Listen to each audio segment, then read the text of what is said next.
I think that the big expectation is that folks that know this process inside and out will mentor the next, sort of the next generation of the Crispani maker as people get brought into the station and cross-trained and so forth, that we don't lose the fundamentals that were instilled on everybody from the beginning. Right. That shortcuts tend to pop up once you get busy, and this is one of those products that it's only as good as the attention that was given to it during its making and baking and at the point it came out of the oven. So just not underestimating the quality characteristics they're looking for, and and not to become kind of robotic about it. It takes a personal eye on each one to make sure they're right. As we've said all along, the ingredients and the crust really make the difference with Crispani.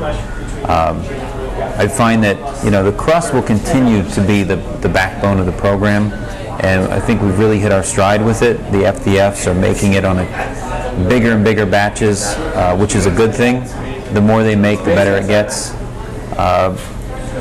From that standpoint, we just have to be careful that the pan-ups are sort of on track, that we're not carrying over dough from the day before, trying to stretch it if we don't use it up, that kind of thing, sort of being penny wise and pound foolish.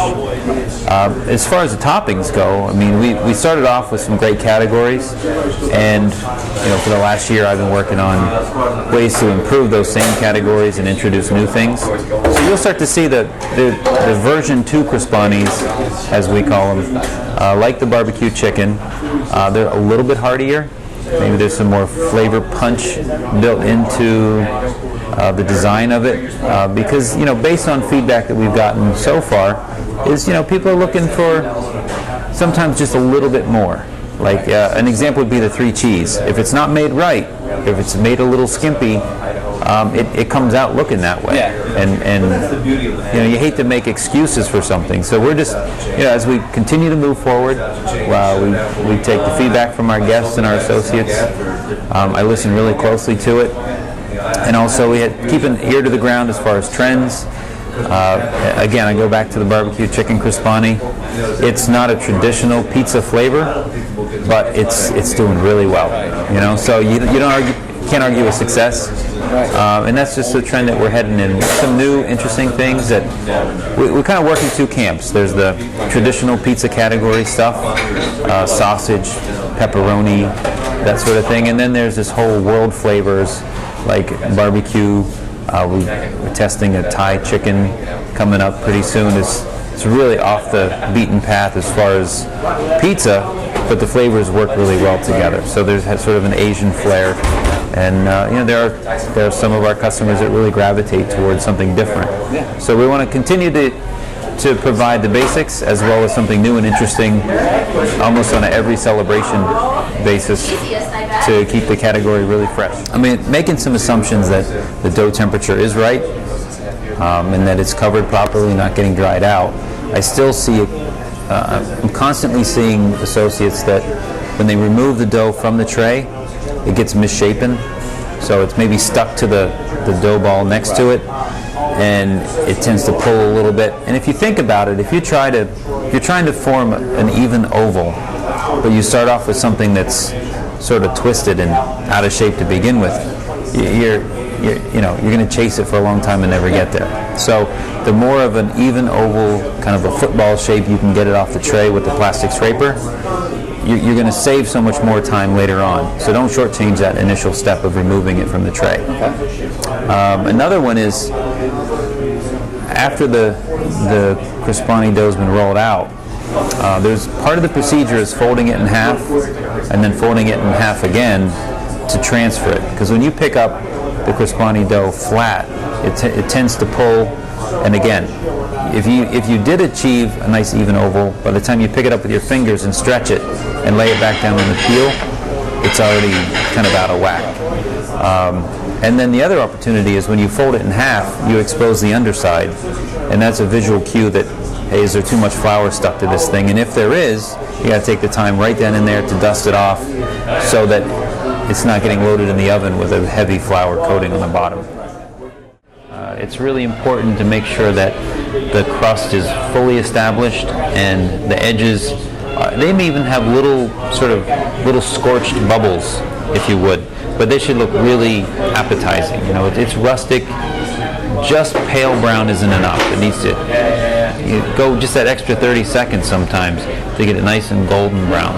So don't, especially when you're busy, it's easy to want to pull them out fast, but you got to let it go that full bake cycle so that there aren't blonde spots or pale spots on the crust. Talk about in training a lot, but building the Crispani from the outside in, so getting it one good loop around the perimeter and then filling in the middle with the rest of that ingredient is really important, because when you start to build from the inside out, inevitably there's going to be too much crust showing. So if you kind of do a circle around the outside with some of the ingredient and then fill in the middle with the rest, that's really important.